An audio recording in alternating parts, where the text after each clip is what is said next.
Yeah.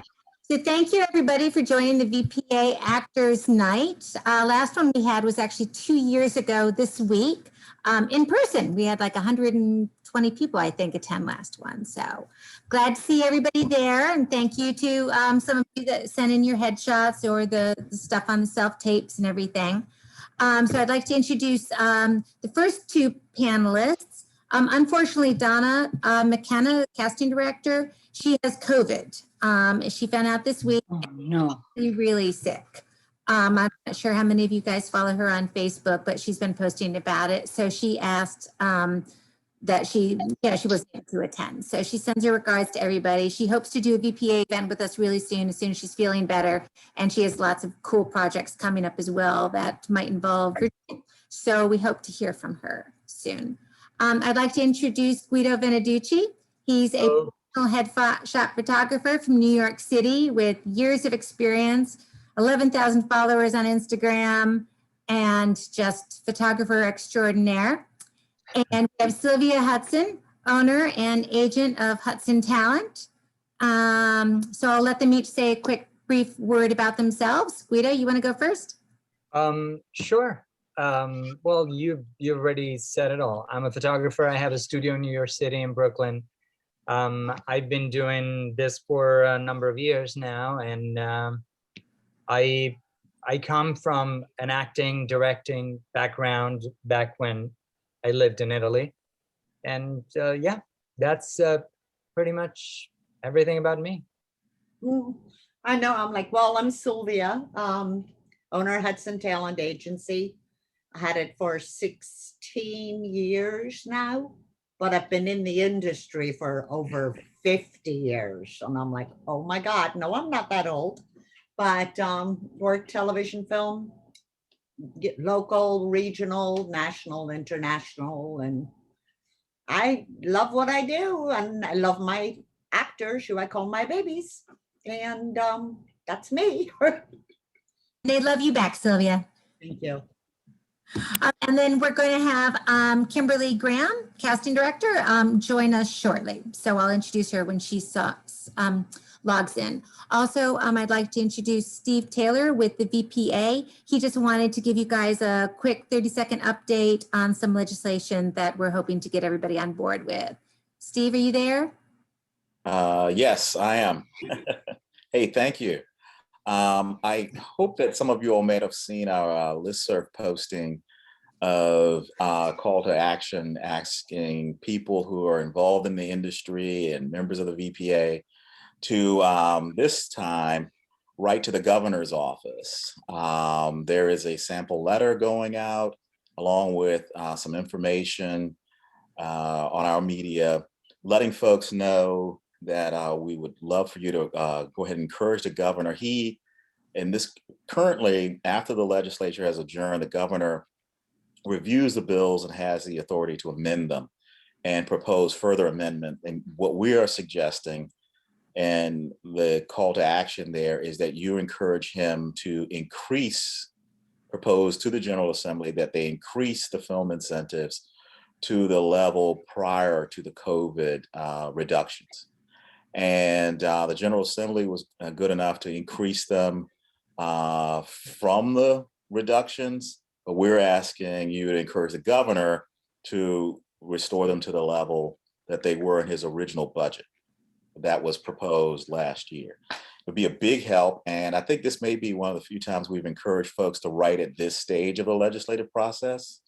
There's a letter, there's information in the what we've provided there on in our media, along with a sample letter. So if you could encourage your friends and others in the industry to send a letter like that, it'd be greatly appreciated. Perfect. Thank you, Stephen. There's a link to it in our chat box. Without further ado, we're going to go ahead and let Guido and Sylvia give their different perspectives on some headshots. So let me share the screen and start this. Can everyone see that? Did I do that correctly? Yes. Yeah. Yay. All right. Okay, so we'll go to the first slide here. Oh, hold on a second.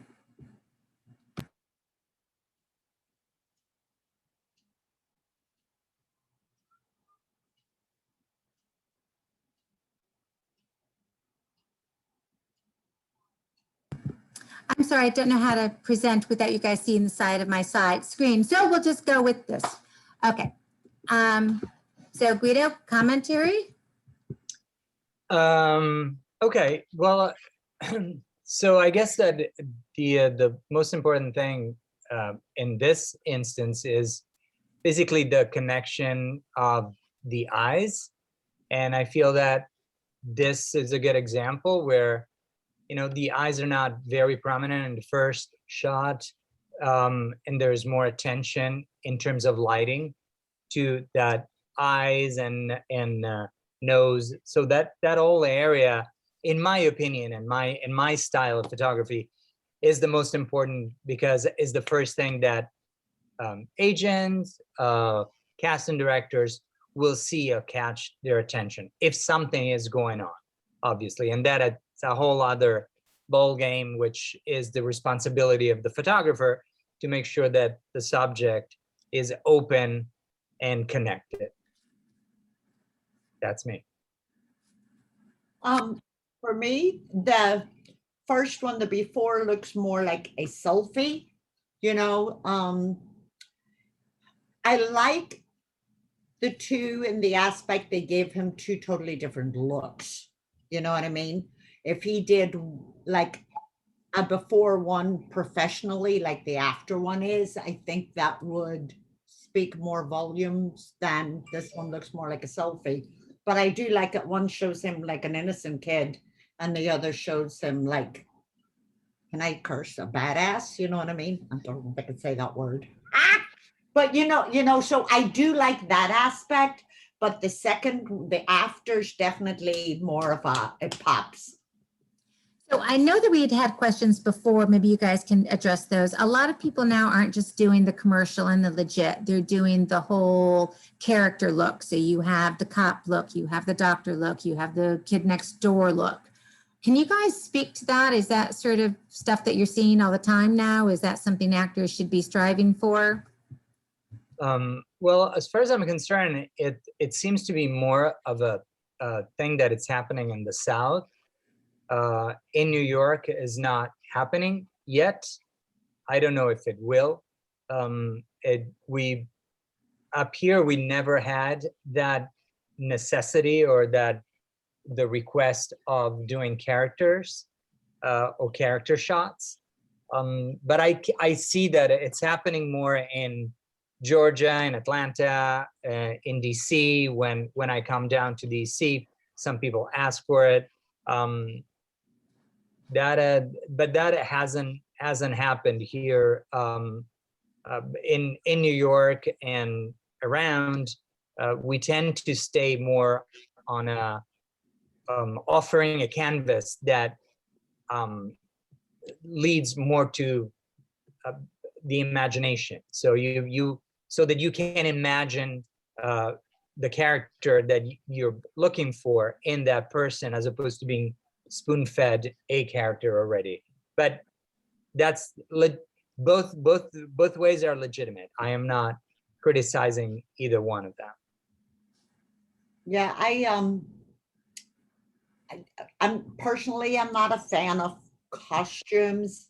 I do like, I think you can, if you definitely want a variety of photos.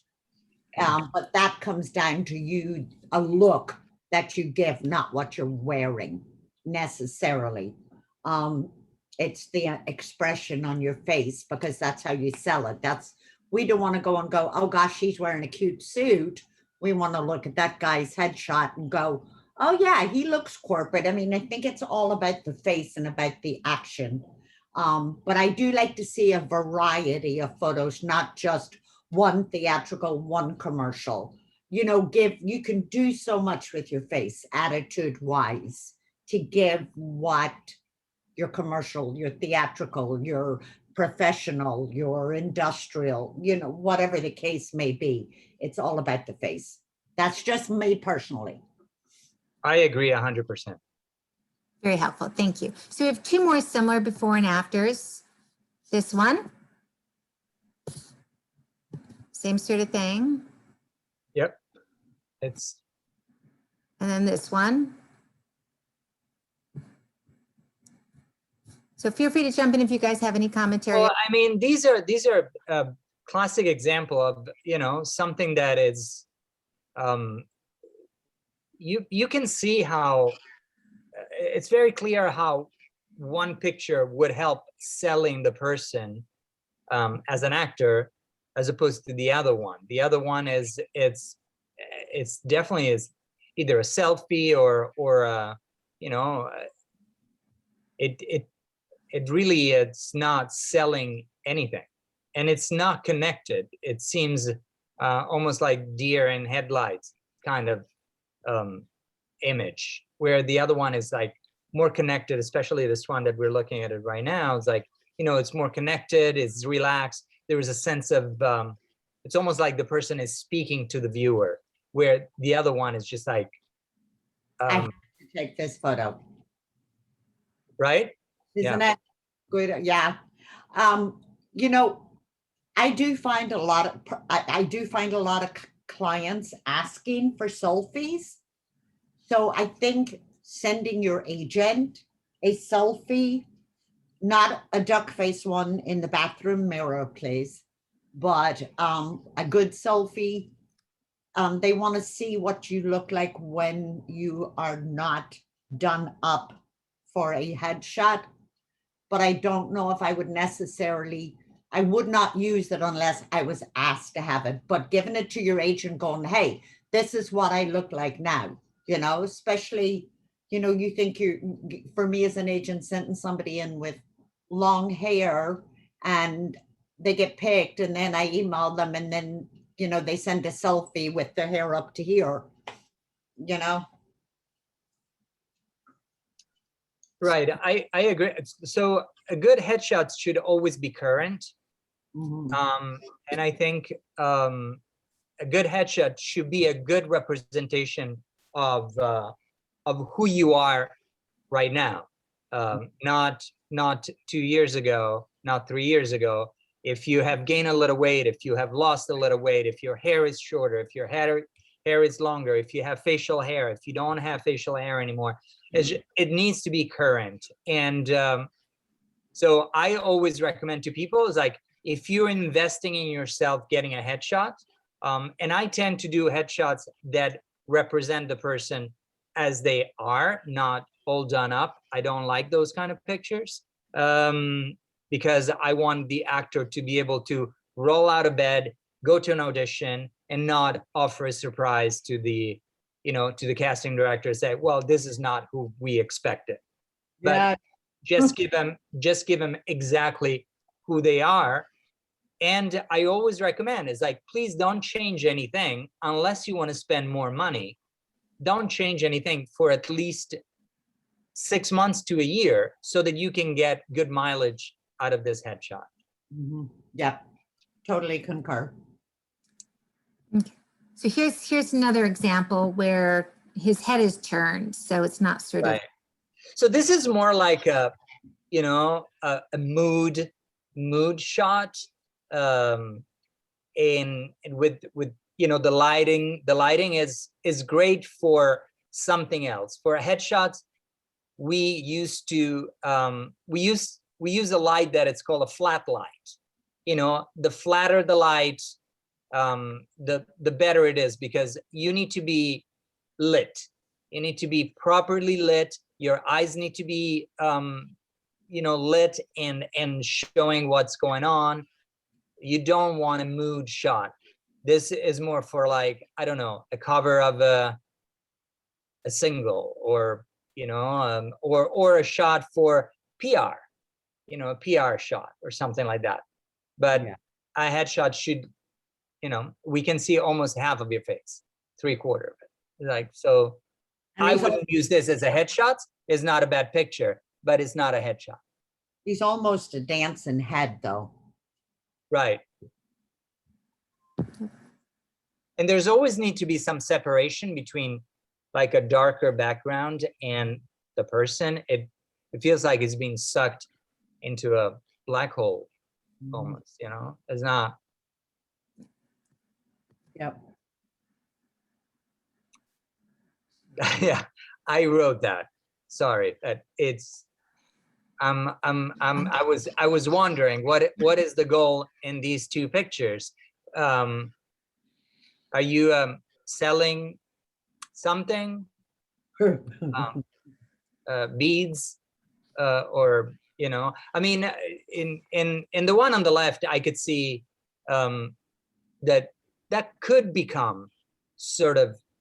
If you really wanted to use it for a headshot, I would not recommend it, but at least there is, you know, there's a big smile. There's a beautiful smile. Not looking where she should be looking, not at the viewer. She's looking somewhere else. But in the other one is, it looks more like a family portrait of someone. I don't understand the beads. I always think that accessories actually take the attention away from the person. So definitely not. Yeah. First thing you notice with her is the pink flower. And she's Right, exactly. smile, but Yeah, you're like, what's that in her hair? And then, yeah, the dude, the black beads, immediate. It's like, is that mayor beads? Maybe he's a mayor. maybe he's a sommelier. Or he's Yeah, yeah. It was just, yeah. this is a good one. These are both very good. These are, you know, straight to the point. You can see two different characters, a little tomboyish picture and a little more girly-ish, you know. So those are looks, and it, you know, you don't really need to bring your lab coat, or if you can achieve that with a very small tweak of the clothing and the lighting and the colors, and you know, it's the same person, but you get like two different feelings for it. I like both of them, but she looks an awful lot older in the pink one That's true. I agree. Yes, it's true. versus the denim jacket, you know. And I know they're two different looks, but there's almost like a little too, it's a beautiful photo, but it's almost too grown up. Does that, you know what I mean? Her eye, Yeah. she I looks think that on the left side, she's a little more done up than she is on the right side. And I think that that is what makes her look older. So I would not have gotten this much makeup on her. yeah, right I would there. have kept it more on and taken the same picture without all that makeup. I Yeah. think that we would have seen that the age is the same. Yeah, totally agree. Oh, Well, this is good for Tinder. swipe right. Yeah. Well, I mean, he's handsome. He's very handsome, but it's no, I didn't mean that literally, Barbara.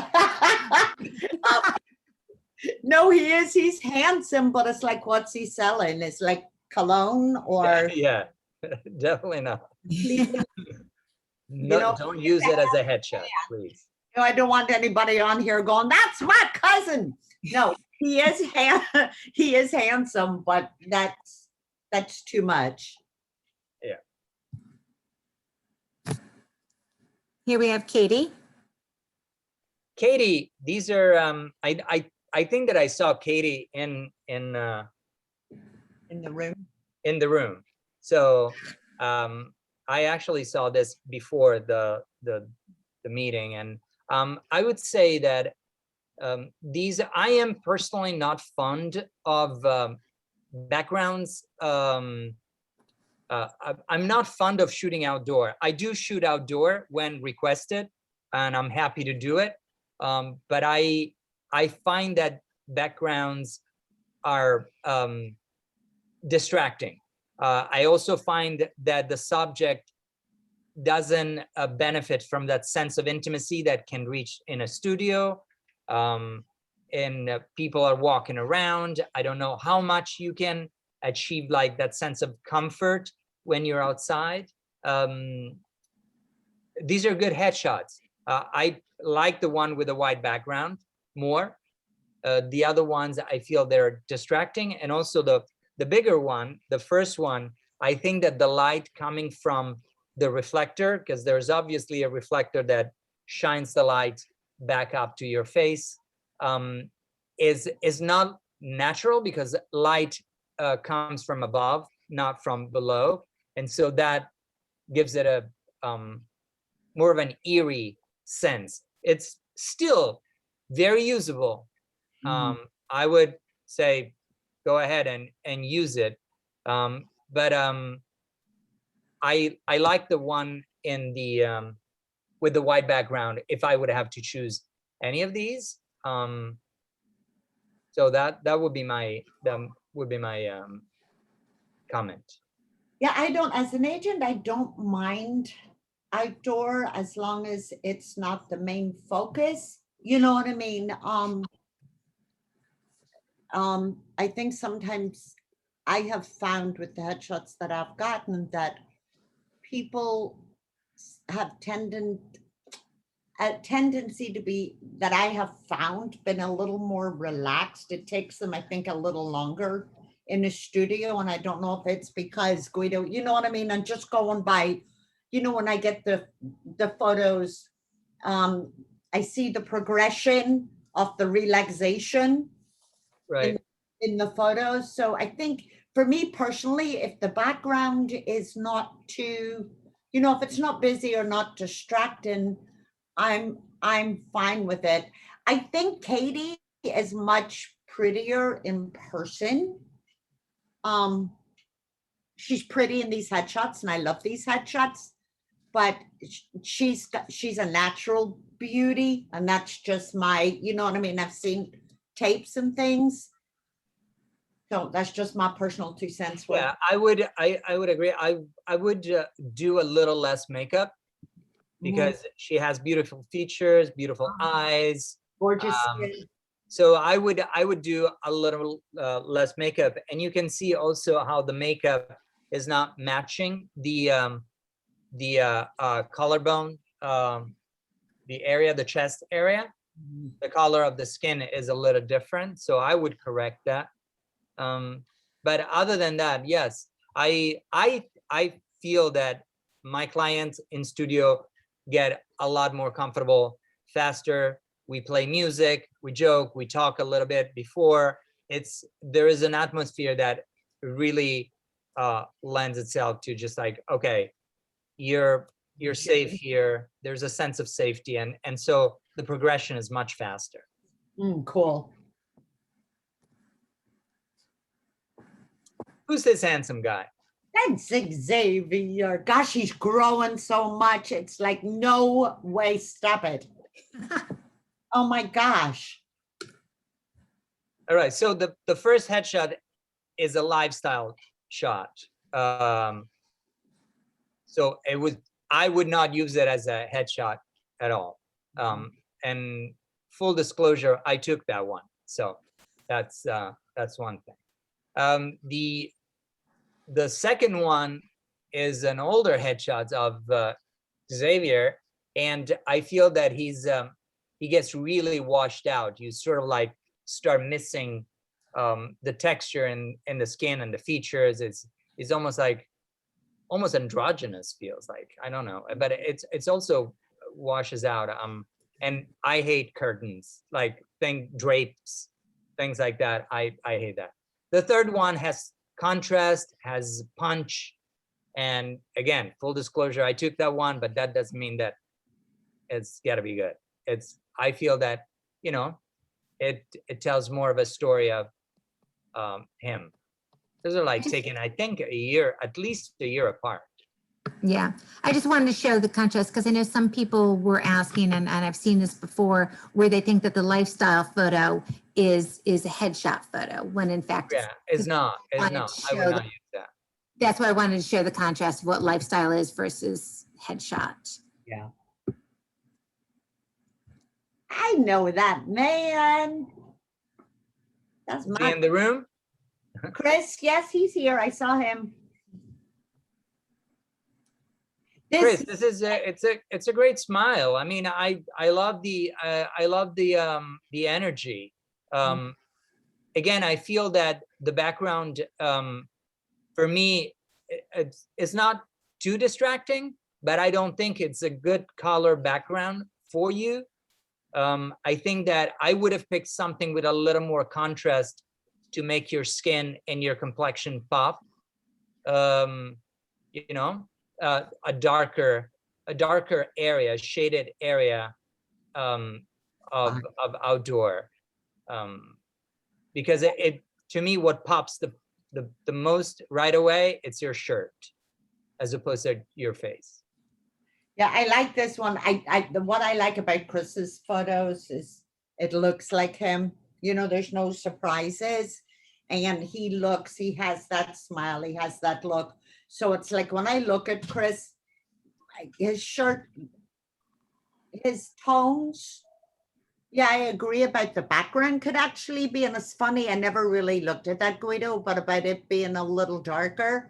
But I think that tone, a shirt actually brings out a little of the color, you know, in his cheekbones and brings out a little more of the color. And Yeah, I like the shirt. I said it's just like having a background that is that bright. It doesn't help that whole image. But his energy is great. His energy, smile, his eyes are really, you know, like he looks like him. Exactly. Yeah. So he does. That really does look like him.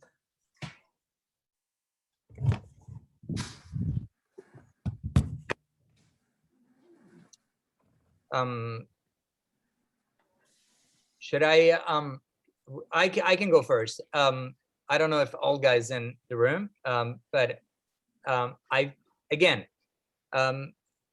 this is always the photographer's fault. It's always our responsibility to make sure that your complexion, that your colors are coming through properly. And I feel that this one is not helping the image and is not helping you. Again, great energy, soft, very open. It looks, you know, I don't know if it looks like you. I would hope so.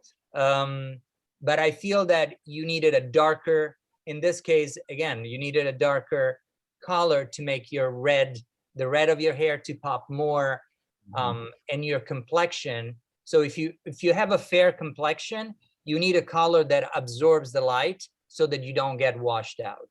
And so I think that with a darker background, this would have been a lot more popping. I also I don't recommend to put the name of the person on the picture itself. I always recommend a border, a white border with a black trim, and have the name on the white border, because it looks, to me, it looks like a menu.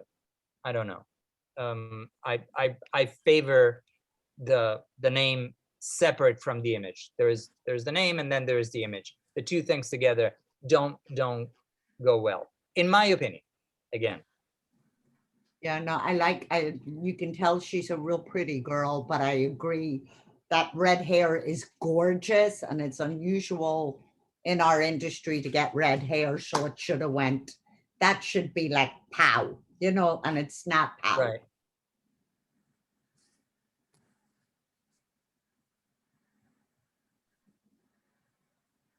She's beautiful. I noticed the bricks first.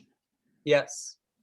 And that's the thing, you know, especially with her coloring, she should, you know, in this case, that I think that the brick is not helping, focusing on her. I like images where you zoom into the face right away. She's got a beautiful smile, beautiful feature. She's obviously a very beautiful woman, but also the hair should be a little highlighted a little more, you know. It's like it feels like matted, which is not. So I think, again, this is not her fault at all, and No. I would And remove, also the eyes should be a little, should be helped in being lit a little more. I think because she has dark eyes doesn't mean that they need to be completely dark. I think there could be a better catch light in it. yeah. And I would, she is like, she's very stunning. I would remove the hand. Because you don't want to go, oh, look, she's got cute looking, her nails look nice, or she's got nice. Right. Yes. You Yeah. want Hands your are brick and nice probably not hand. the best. Yeah. But she's gorgeous, so she doesn't need, she needs to pow. Yeah. I mean, if you can have your arms crossed, and I'm okay with that. I'm cool with that. But just one single hand in the picture probably is not helping anything. Yeah. Oh, this is Miss Amy. I like the second one better because it's softer. That purpley tone actually makes her pop more. Yeah. I feel in the first one, she was sitting down. Good. I feel that the body is slumping. So I had a feeling that she might have been sitting down. I hate the background. And I'm using the word hate here to really express objection to it. Where, I mean, I don't know about the purple background, but it's like, but yes, you know, she's, I agree, Sylvia, that she, as the second one, not only she's prettier, but also her smile is lighter. In the first one, she, you know, it feels like she's slumping down. She's like not. And I would be very careful with bangs very close to the eye, because it can become a little asymmetric. The attention goes immediately to the eye that's got the bang close to it, as opposed to just like the whole face. Yeah, it seems more prominent in the first one. Yes, definitely. Probably because of the angle, it looks like it's like, wait, you know what I mean? The second one, right. You can see Amy's eyes, and that one speaks to me. But the eyes are well lit. Yeah. I must say. Mhm. Here we have Chad.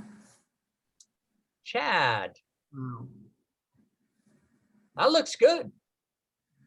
That looks good. I get different looks, different characters. I actually, interestingly enough, I wouldn't say that the first and the third person are the same people. No. The one in the middle is definitely a lifestyle shot, not usable for headshot, but for modeling, for lifestyle, definitely. I like the third one a lot. And I like the energy in the first one, but I would not use that for a headshot. I would crop it. Yeah. Quite drastically. Yeah. Yeah, I like the first and the third. The middle one, even as a lifestyle one, I'm not a fan. I don't know why. I don't know. I'm just not. No, I like the first and the third one. These are good. These are either David Knowles or Emily Lambert's picture. If you're in the room, tell me if I'm right, because that's the exact style they use. They have this matted, they add this matte filter to it. So, but they're good shot. I'm not very fond of the. Oh, so it's Michael Levy? I don't see it. Yeah. Okay.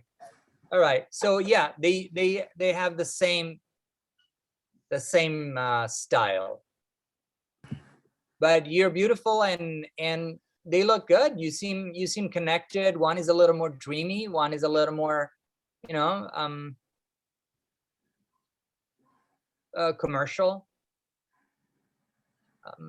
I like them both. I would not use this filter that I don't know why they do that. I like images that are clean.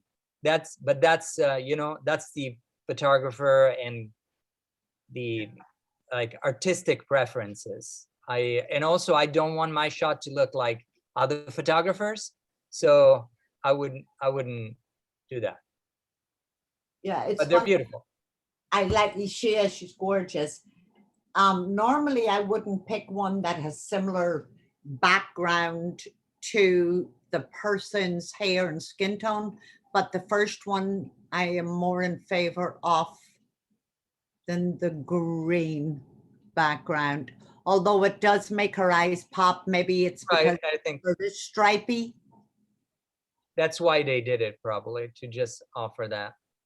But I would have cropped it closer because with the stripy shirt, you have to really look to see her eyes popping. You know what I mean?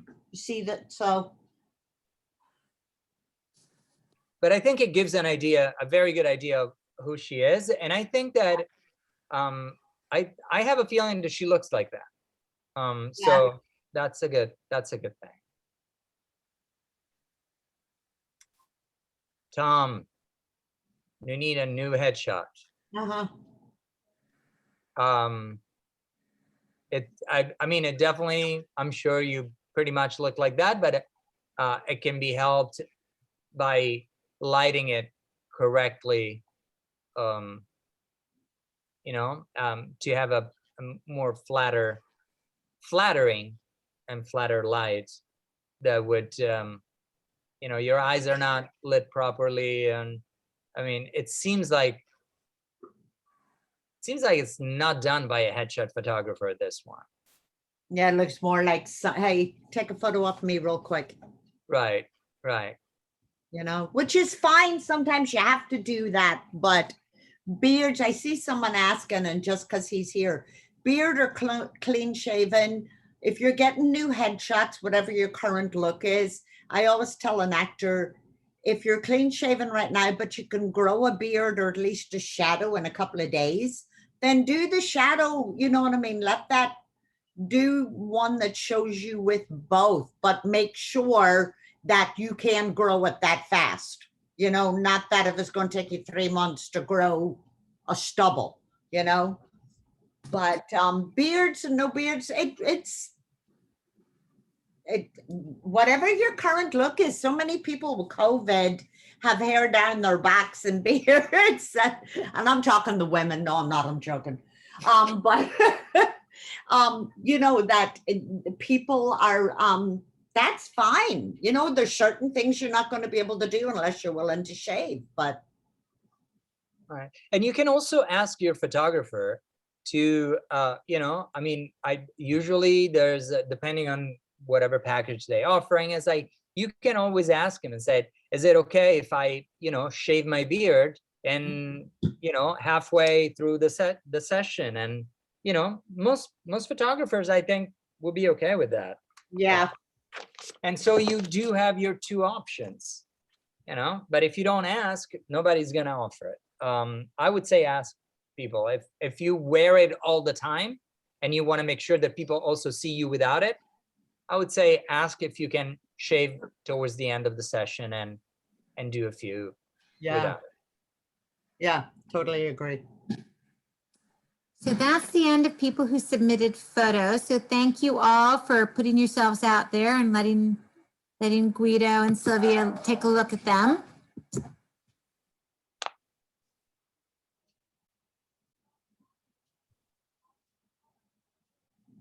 Tom, you look better with this light.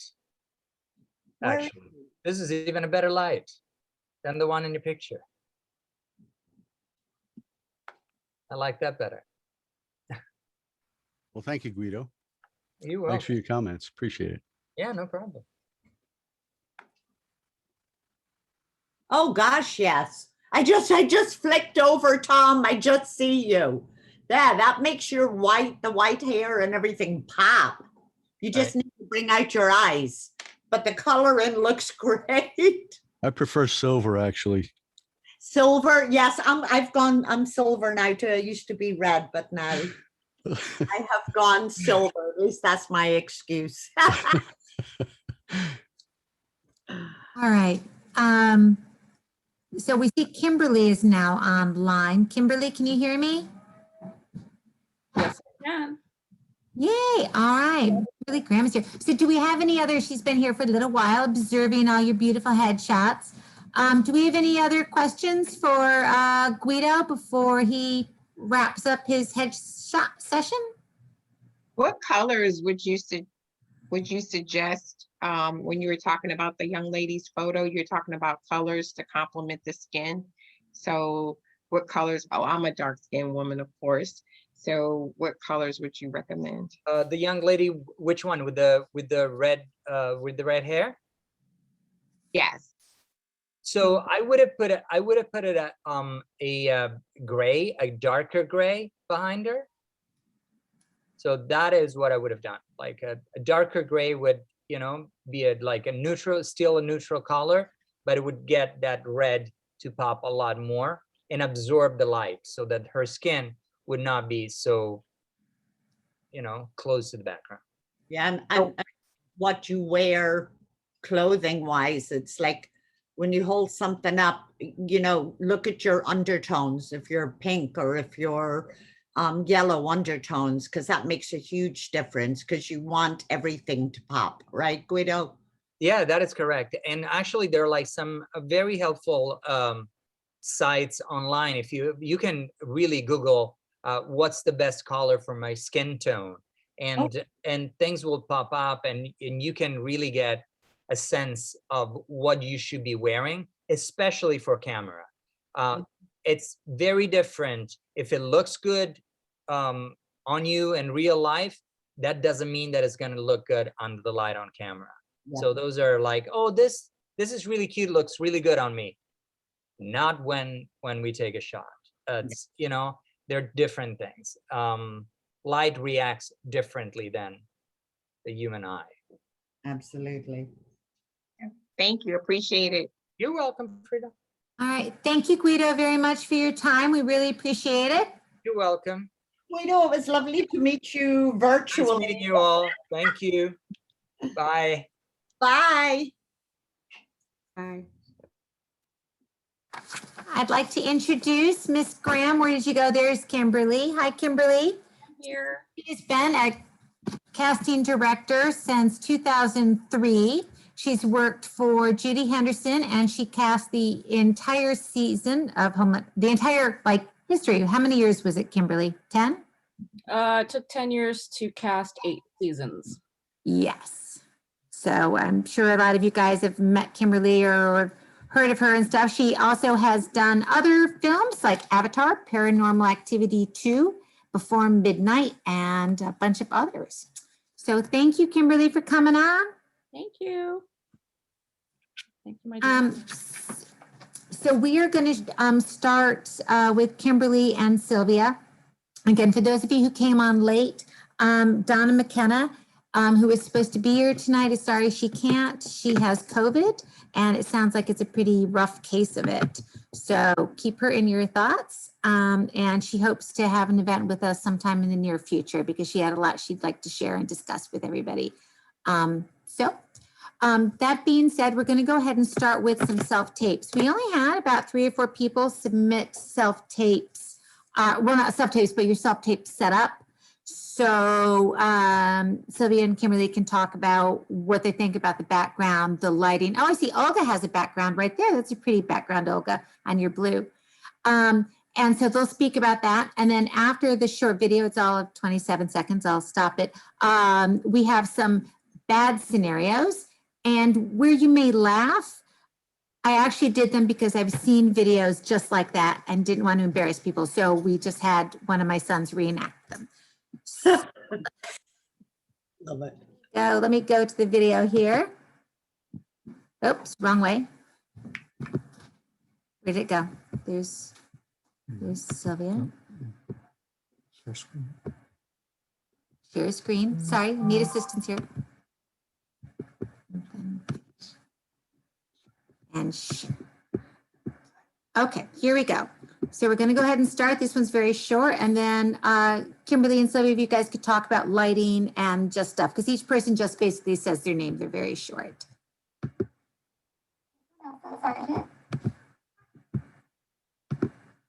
There we go. Do you guys want me to just play them all together at once, or do you want me to stop at each one? You could stop at each one. Okay.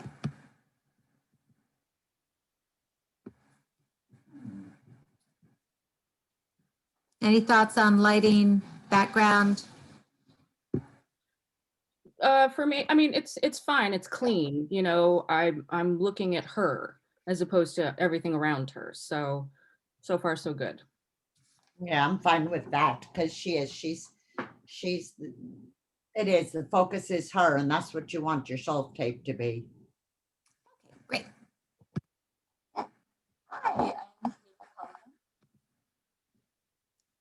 Okay. Katie again.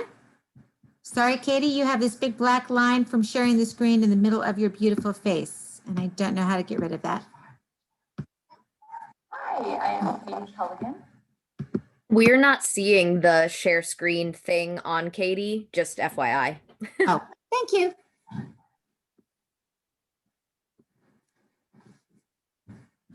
So Kimberly, Sylvia, any feedback on the? She's a little too washed out, you know what I mean? It's a little, I mean, you can see her. If she was doing it'd be all right for a slate, but I feel for an audition needs to be a little closer because you want to be able to see I want to be able to see the eyes. I want to be able to see the person be that character, not. Yeah, I think it's, well, I have to say, because I think it just becomes sort of trendy, but I'm not a fan of white backgrounds. I just don't think they flatter anybody. That's why I actually prefer sort of a sky blue, because it balances the skin tone, you know? So that would be it. But having said that, she's got a dark shirt on, so it does cut it up a little bit, which is great. I can find her. Like if she had a white shirt on top of it all, I'd be like, where is Waldo, you know? Yeah. So that's what I would say about that. Now, there's going to be debate in terms of like, what's your framing for your self-tape, right? I think it depends on the scene. I think we're at it. I think it's per situation. Yeah. You know, often we don't like to give audition scenes where people are running and getting stabbed down a hallway because they're hard to play, right? So, you know, usually we can get a good close up. Like I'm very specific about my self-tape. I give directions. So, you know, I say I want a front slate, I want you to pull out to a full body shot, you know, that kind of thing. I don't know what it is like for the other casting directors, but we're very specific. So pretty easy to hopefully follow the directions. But I would say this framing doesn't necessarily bother me if there's some physical activity in the scene. Yeah. And a lot of that stuff can be done suggestively off the screen, like if I'm chopping vegetables right now.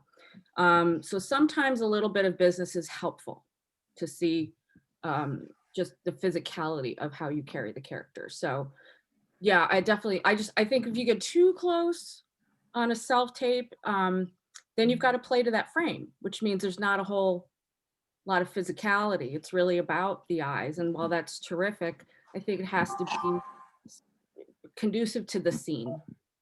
I guess that's how I would say it. And maybe she would, like you said, Tim, maybe if the background was darker, she would pop more. Yeah. Well, like I said, you know, when I first started, we used gray backgrounds, but it always felt like everybody was sort of washed out. Like she would then, if I put her on a gray background, she'd look like an Oompa Loompa. Her skin tone would go sort of orangey. Whereas that's why I'm sort of a fan of the blue, because I think it does, those cool colors do tend to keep our cheeks rosy. I guess Yeah. that's what I would say. Yeah. Okay. Thank you. Somebody had a question on the chat. Is this a full body? Full body toes to head, right? Correct. Okay. All right. And you would do that for your slate. You wouldn't do that for your scene. Yeah.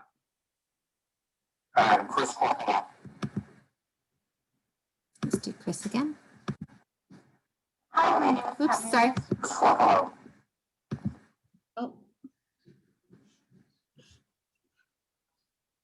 Oh. I really see his eyes, which I like. His I don't know. I don't mind this. I don't mind it either, but I would say I would have picked a different color shirt Yeah. against this background. It's just too close to it, Yeah. but he does have it cut with a white t-shirt underneath, so that does help. Yeah. That's what I would say. Okay.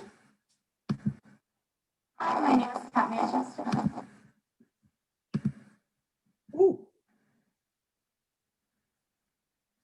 So she's basically just doing, this was a slate. She's just showing the general background, the yellow and stuff. What do you guys think about doing like slates with a split background like that? Or doing scenes, you know, when they want the full body with the slate? I like it separate. Yeah. Yeah. I'm right with Kimberly on that. I wouldn't do a split. I would do, you can't, if you're taping yourself, especially with COVID, where it's been more challenging for people. I know some of the cast, and maybe Kim can answer this one too, is they would rather see a full length photo at the end of your slate if you cannot like zoom back. They don't want to see a pan for full body, but they would rather see a full length of you right there and then. But you know what I mean? If you can't, if you're doing it on your iPhone and you can't physically step back or whatever, but split screen, no. Yeah, I would agree. Although I've never asked for a photo, so that's a new thing. Is that a COVID thing, I guess? But Yeah, well, maybe, Kim. I've noticed a few people saying that they would rather have it at the end of the slate. yeah, If the person, they don't want to see the pan. right. And Yeah, no, I get that, because the pan is distracting. You're going up and down and up and down. Yeah. So we don't want that. I mean, usually when I would run the camera, I would just it would sort of pull out, yeah. which wasn't as distracting. So, you know, we're all making adjustments, guys, since we're, Yeah. you know, I mean, it's hard, like, you know, when you go, you know, when somebody says, what do you look for in a self-tape? I was like, I want to see you and I want to be able to hear you and Yeah. use a reader. Like, I don't need the fluff. I don't need you to block it. I don't, you know, make sure you use somebody as a reader. You don't record the other voice, you know, it just never works. But, you know, that was actually a question somebody asked. A lot of people now are like having their friends call on their cell phones or using your iPad and have a reader. What do you guys think? And Sylvia, what do you think if you don't actually have a real live person in the room using somebody on your phone or iPad calling in, or is that too? well, if it's clear, I don't mind it because it's still in real time. Okay. It's when people are recording the other voice and then trying to play it off of that track. It just doesn't work. It doesn't feel moment to moment, you know, and you can see in the actor's eyes, they're sort of waiting for the other character's lines to be finished. And do you know what I mean? It's just clunky.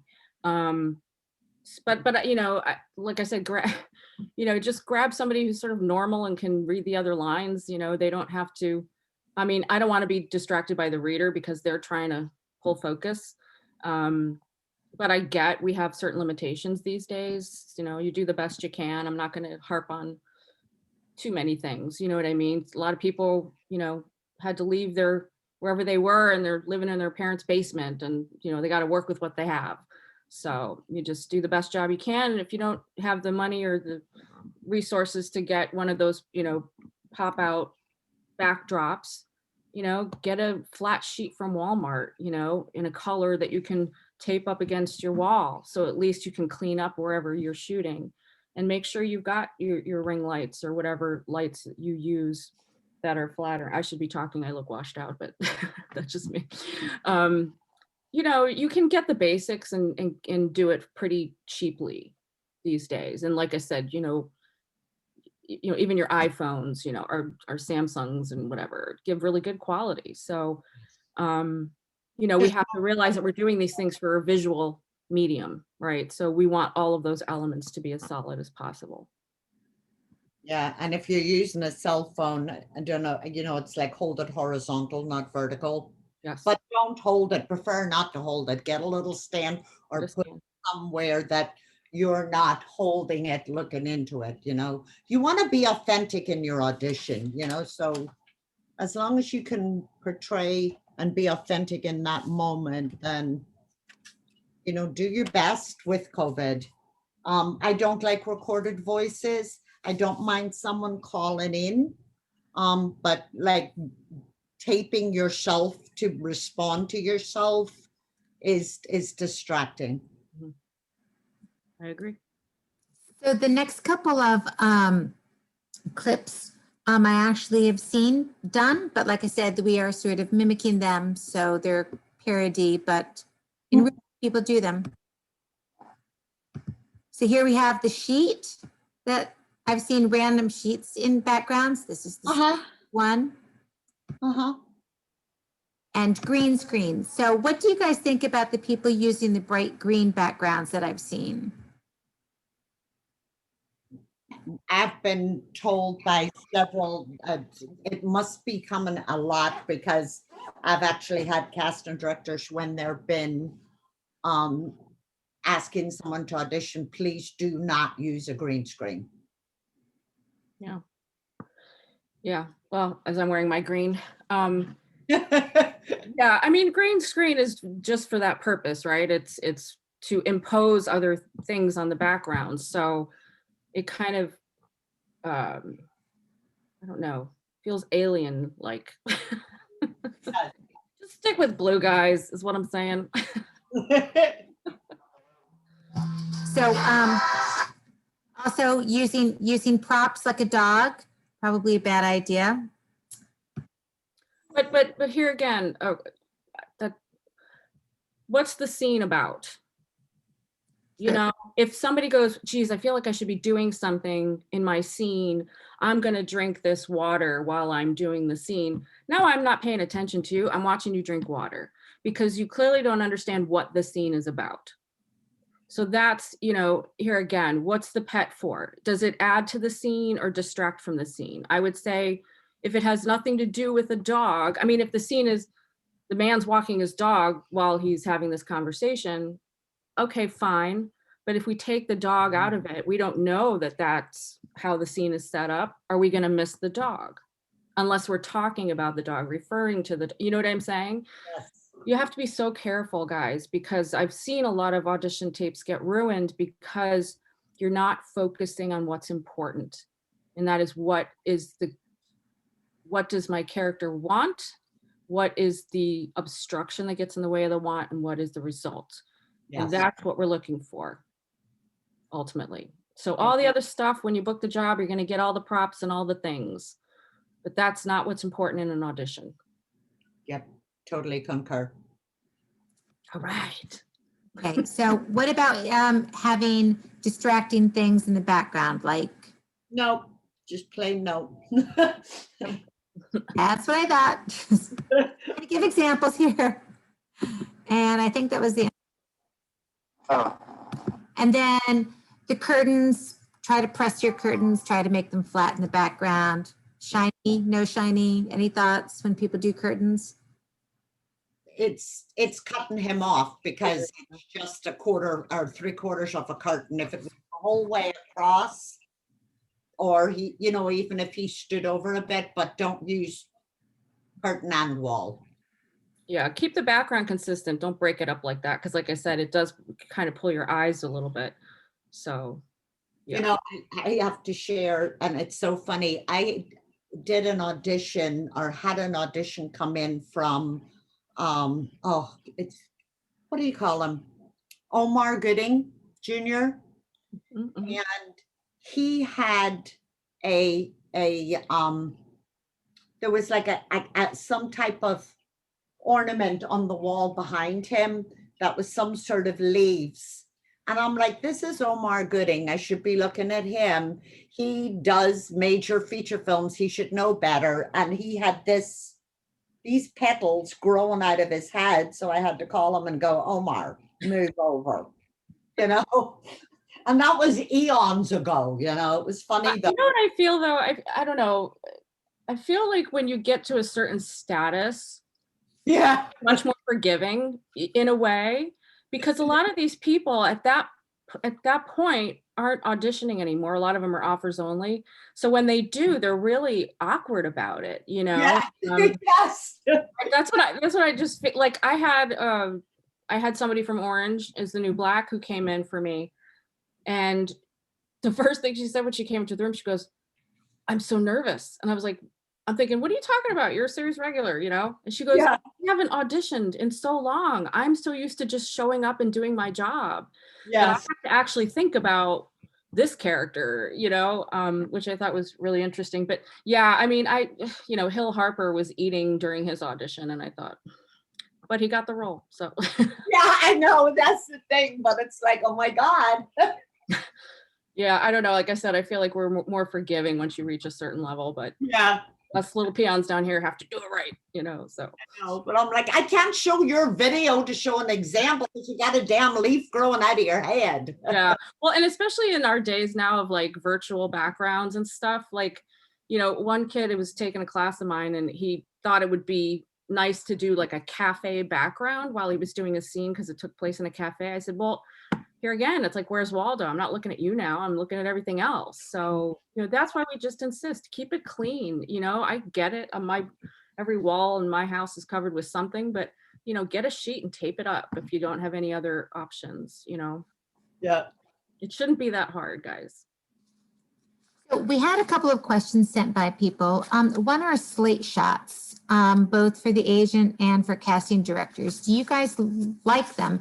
And do you prefer that the person is in their character? Like if they're a tough guy headshot, should they be like, hey, in their slate shot, or should it just be straight across the board? Or is it kind of a subjective question? Well, I think slate shots, you know, it's for information, right? You know, a lot of times, you know, we'll say just slate your name in the role or slate your name, your height in the role or whatever. I would just say if you don't get direction, I think personally it's helpful to just slate your name, slate the height, your height, because that's useful if we need to know, and the role. Okay. It's also just a moment of you. So, you know, I'm not a fan of, you know, slating in character. It's just creepy. You know, I'm not in the room with you if you're self-taping. So it does give me just that moment. And that sometimes can mean a lot more than anything. I've seen people when I cast commercials that would get called back because of their slates, because there was something there. We got a little inkling into who you are outside of your acting. So, but I wouldn't, you know, try to be clever with them or do some sort of, you know, like the slate shots that Actors Access has. You know, people often ask me, oh, do you watch those? I'm like, you know, I used to, but it actually turned me off. Because sometimes people are like, I'm your guy. And I'd be like, ugh, weird, you know? So I mean, I'm sure it's useful for commercials, but I'd rather just see your work. I'd rather see the result. So I don't tend to do that, but you know, it's a moneymaker for them because it aggregates all of you. The more stuff you have on your Actors Access page, it puts you up to the top. Mhm. So Yeah. take that what you will, but I'm not one to watch them. But you know, you're gonna find people, you know, CDs that do. So, you know, welcome to an industry of a lot of opinions.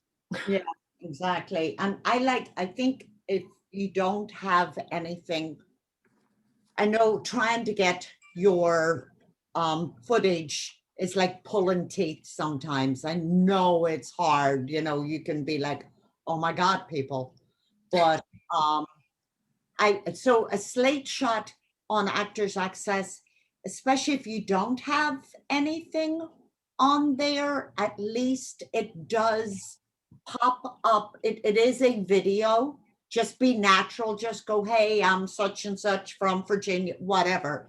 Don't, like as Kim said, don't be all cutesy and go, I'm your guy, because I'd be like, no, you're not. But, just, you know, I think it helps if you don't have anything and you don't have the extra money, because I think they're what, like $23 a minute. And especially with COVID, not everybody has the extra money. So if you have a slate shot on there, it is going to push your headshot and, you know, your profile up a little further, because there is some type of video attached, you know. So for maybe for you getting up on the first 2 or 3 pages versus the last page, then by all means do it. You know, it's like a living headshot. You're going, hey, just show your personality and show you. Yeah, like just don't be weird. If you're gonna make that choice, just keep it simple, stupid. Yes, That's all I would say. exactly. What are your opinions, Sylvia and Kimberly, since we're talking about that, with regards to clips also on Actors Access? I know the reels, people have the big 3-minute reels, but I've heard that casting directors and agents prefer to submit a clip with their headshot, and you'd rather, as a casting director, watch a clip than a whole 3 or 5 minute reel. Can you guys speak to the difference between clips on Actors Access versus reels? Well, I think, you know, clips have become more important. You know, we work so quickly, guys.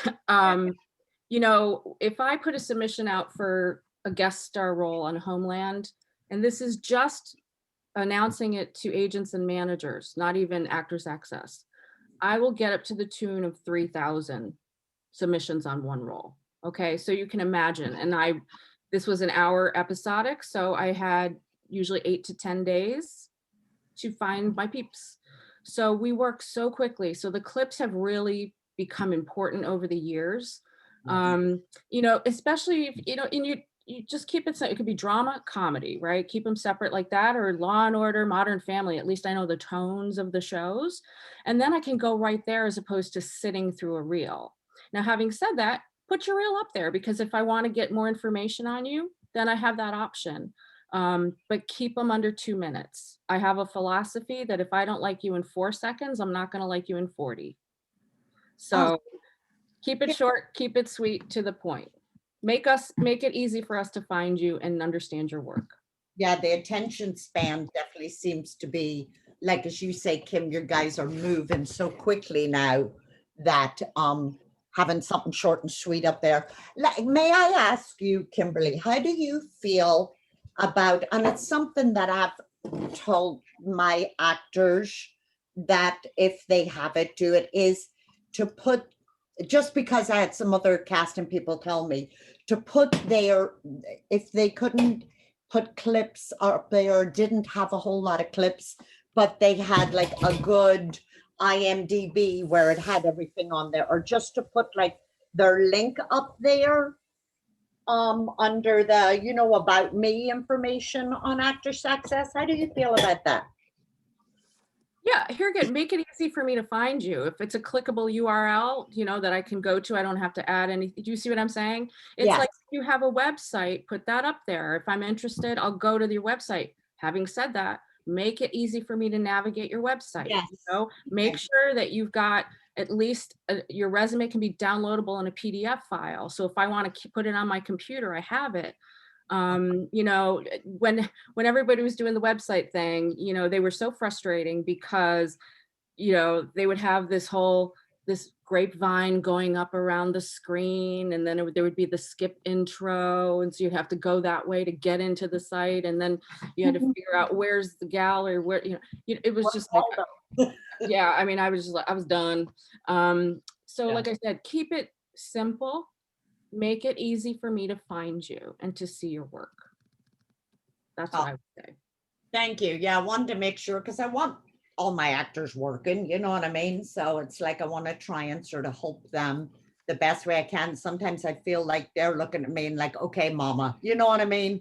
It's Yeah, like, listen, I've even had, when I've done something where I've looked at Actors Access, and then I go to try to communicate with the actor, and there's no phone number, and there's no email, and there's no, and then I just go, well, you know, you just lost this job, you know, potential for a job, because I'm not going to spend my time, you know, Googling you and, you know, all that. I just don't have time for that. So you do yourself a disservice if you don't give us an opportunity and a way for us to reach out to you.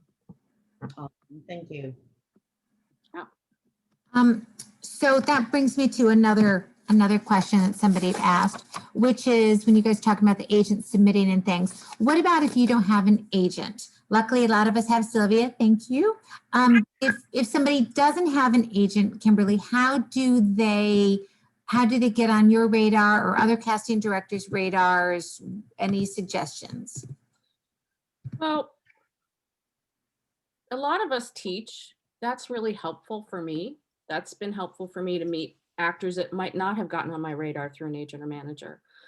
And sometimes, unless you blow my socks off or there's something cool that I remember about you, I need a few times with you just to get a sense of who you are. So, you know, while I understand that these things cost money, guys, you know, you still have to keep investing in your career. And so I would create a budget that would allot you a certain amount of money every month to reach out and take a class or two with casting directors.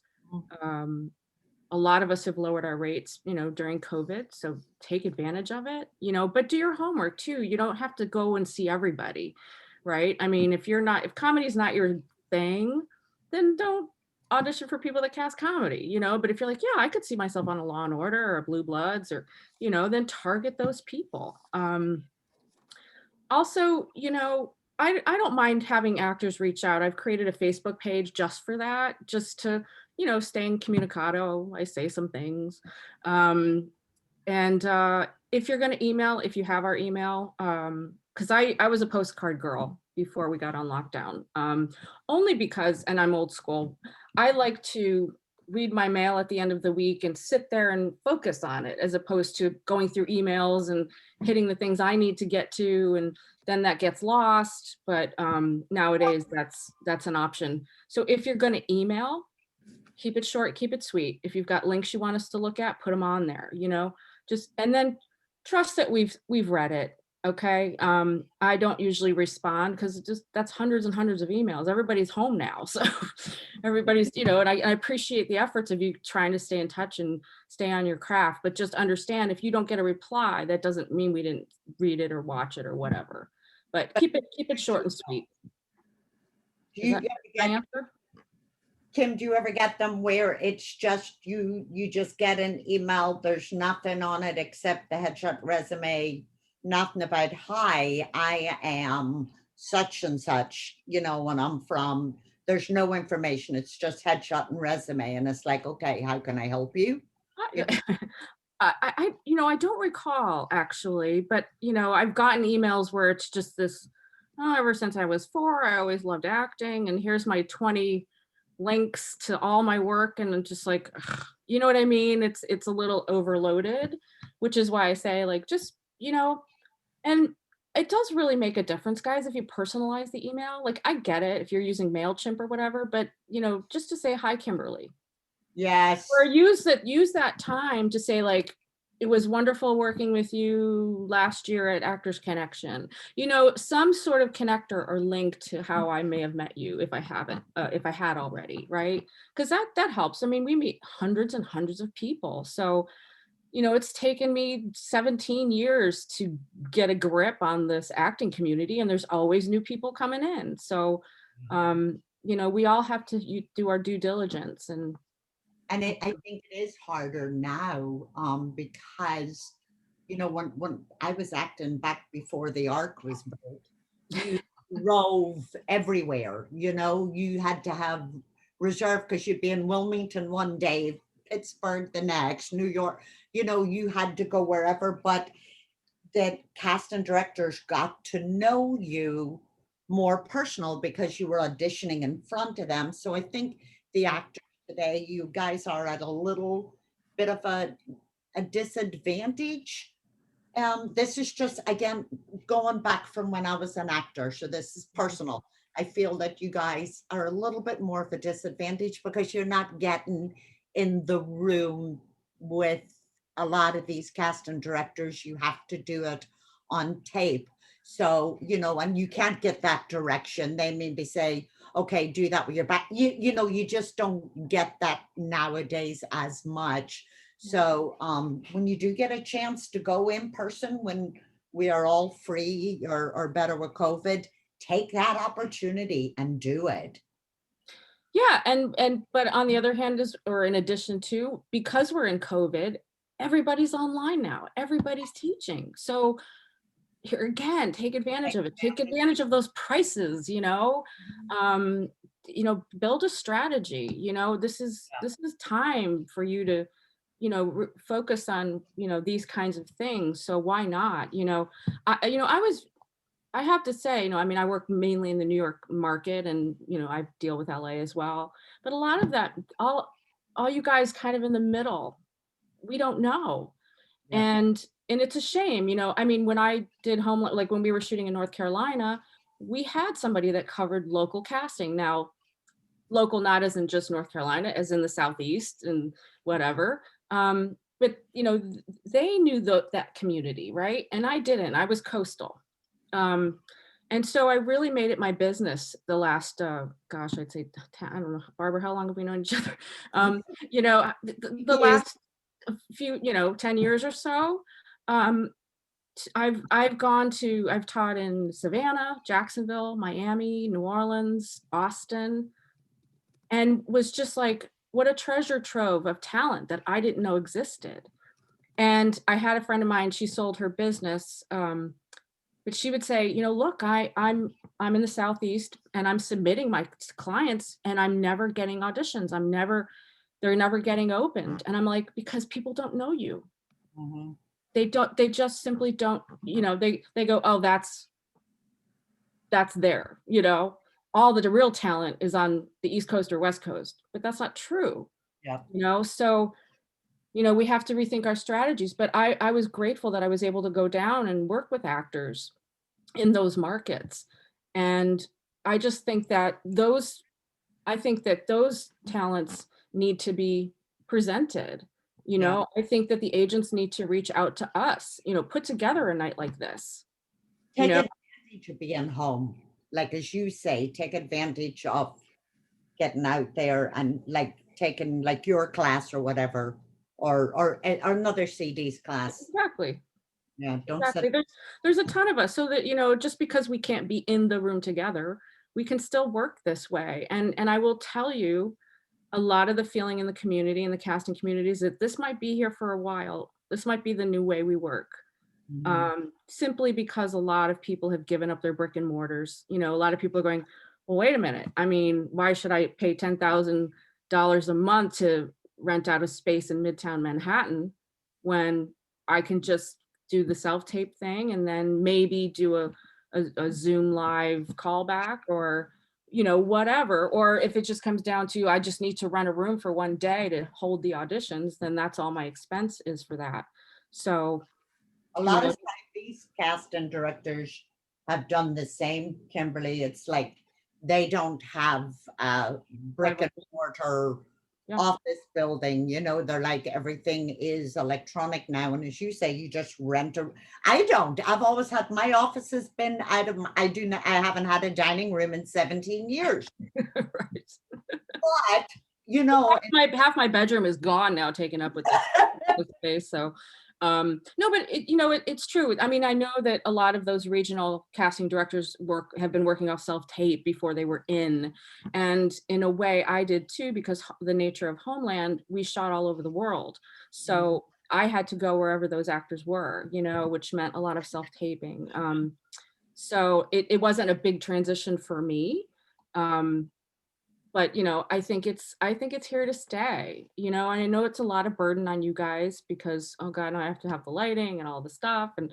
But it'll pay for itself at the end of the day. And like I said, you don't have to go out and buy, you know, $1,000 camera. Your phone is fine. So, so yeah, I think that's where we're going to be. Yeah. Honestly. We've had a few comments and questions in the chat. Look at the chat. I'm so sorry. I just I'm trying to I did an Instagram live once. I was like by myself and I sucked. And my friends were texting me. They're like, people are saying hi. Like, you need to talk to them. And I was like, huh? What? Like, I'm just, you know, whatever. I'm of a certain age. This is all too much for me. My daughter Bring me over my iPad so I could read them separately because I can't see. So people want to know if CDs look at IMDb pages and social media pages to get information about actors. Okay. More information. All right. So this is me. Okay. But I don't work for Disney or ABC or companies that are going to be checking all that out. Okay. So no, I don't look at social media. Having said that, you better make sure that that represents who you are, because today people can find out anything that they want. And like I said, companies like Disney, they're going to be looking at your social media, even outside of our industry. People are checking out people's social media. You know what I'm saying? So you have to decide, is that representative of who I am? Is that how I want to present myself? Yep. So that's what I would say. I had a casting director that actually contacted me because the actor had posted, you know, you don't, there's so many shows have NDAs now. Mhm. And so that means shut up. It doesn't go on social media, period. Right. And I had a casting director call me saying that an actor had put an audition that they had done on their social media, and it was they lost the role because of it, because they were actually in the running for the role, and they lost it because they had been told, don't put it on social media. And they were like, well, it's just my personal, you know, you just don't do it, period.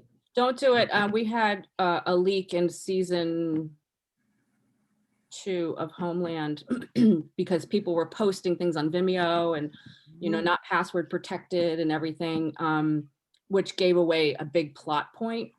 And yeah, we, you know, that's why all of our scenes now are watermarked. We do have you sign NDAs. They're very specific, and that includes do not post on social media. You know, just be respectful, guys. You know, I know everybody's, you know, wants to be the first out and out of the gate and doing this or that, but you just still have to take these considerations because, you know, while we're in a big industry, we all talk, and you know, we're aware of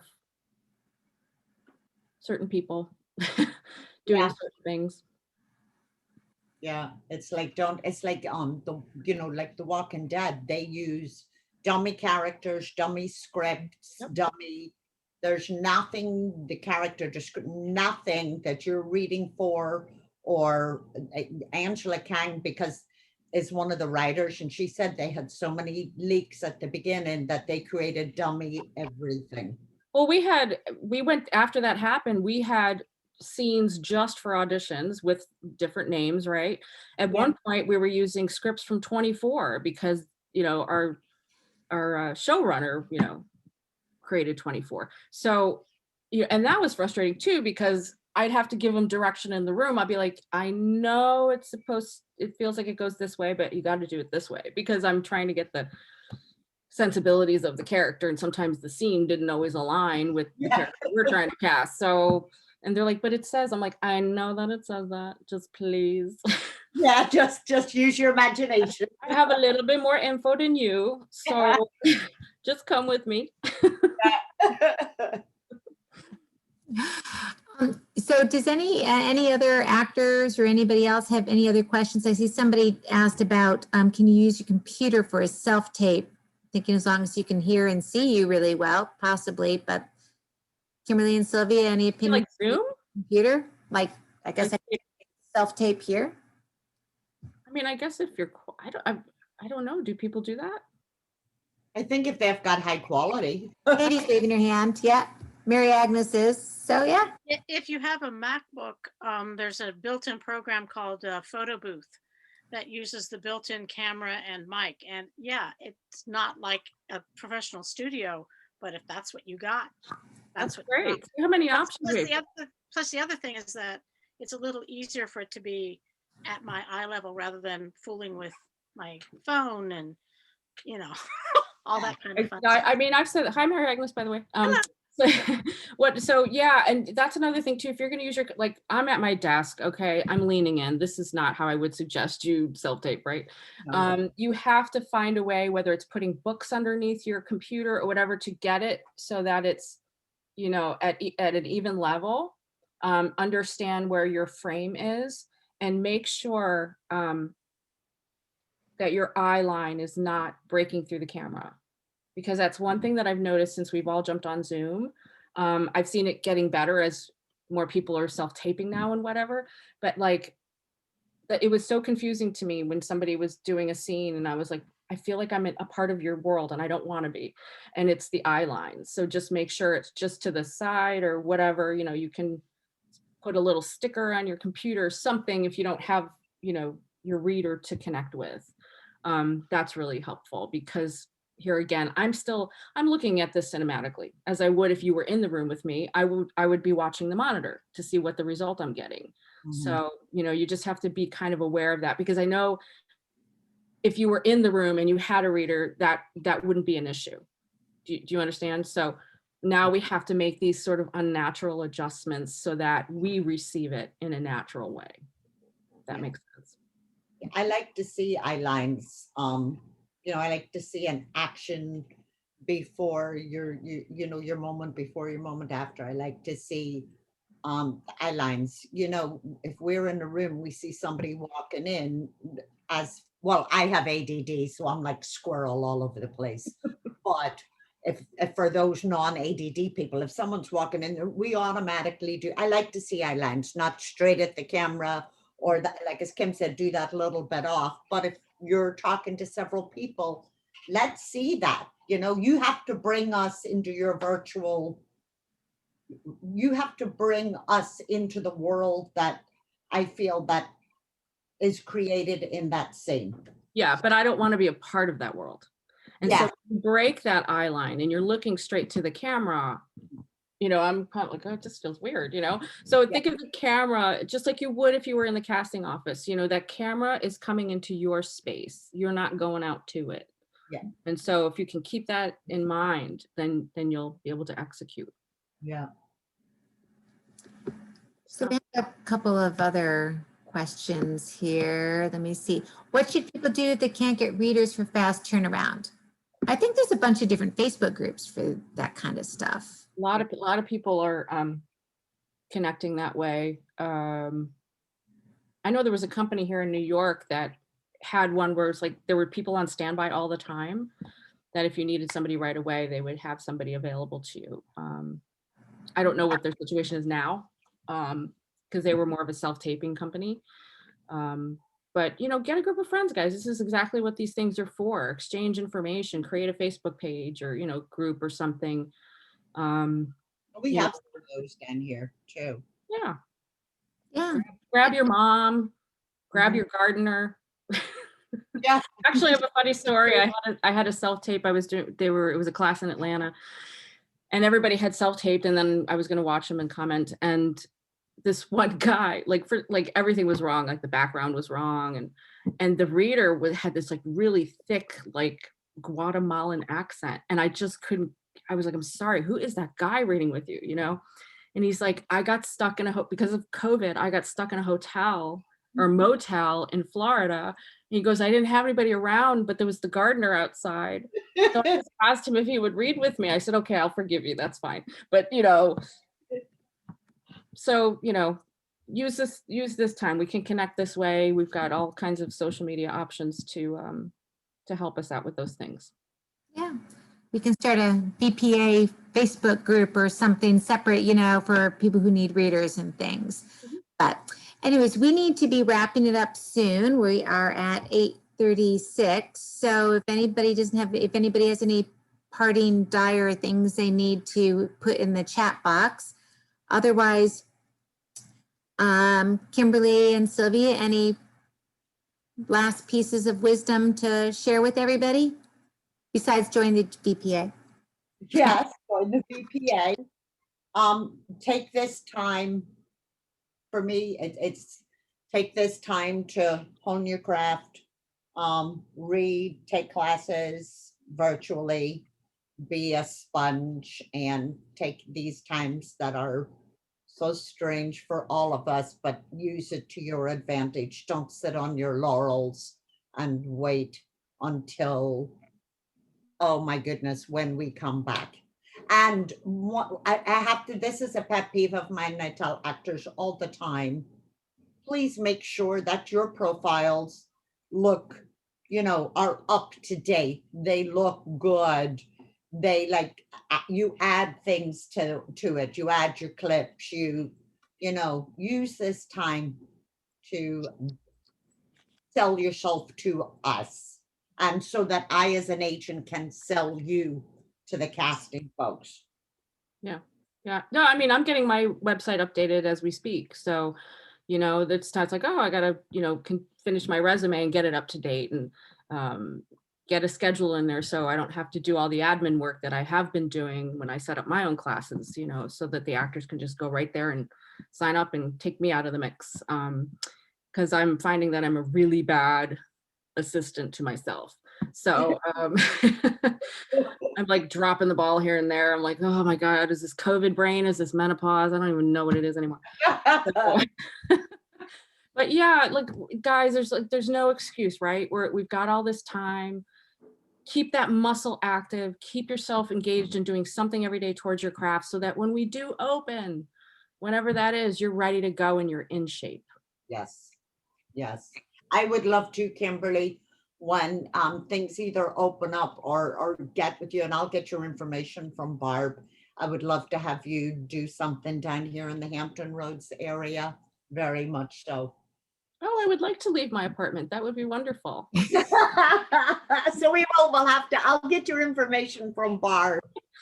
Yeah, no, it's been fun. Barb's brought me to DC. I've got a connection in Maryland. Yeah, I'd love to bring you. We got a great bunch of, I'm biased, of course, because I'm from here and they're my babies, but I am biased, but we've got an awesome bunch of actors, Richmond, Hampton. Worked with a lot of them, like Mary Agnes, you know, I mean, I've worked with a lot, which is, that's why I was saying earlier, like, it's been wonderful because I wouldn't have known.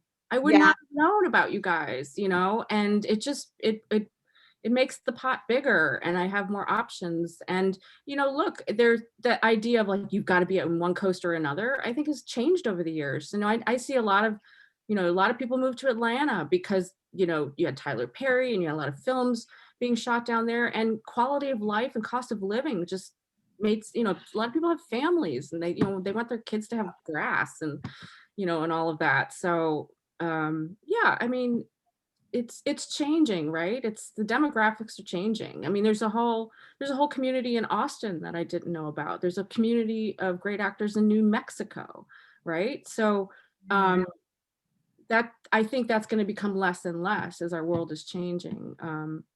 So yeah, I'm on a constant, listen, I've been all over the world teaching, you know, and trying to understand the other markets as well, you know, like, you know, Israel is different than Turkey, is different than England and Croatia and all those places that I've been lucky to teach at, even how they approach the industry, even their headshots.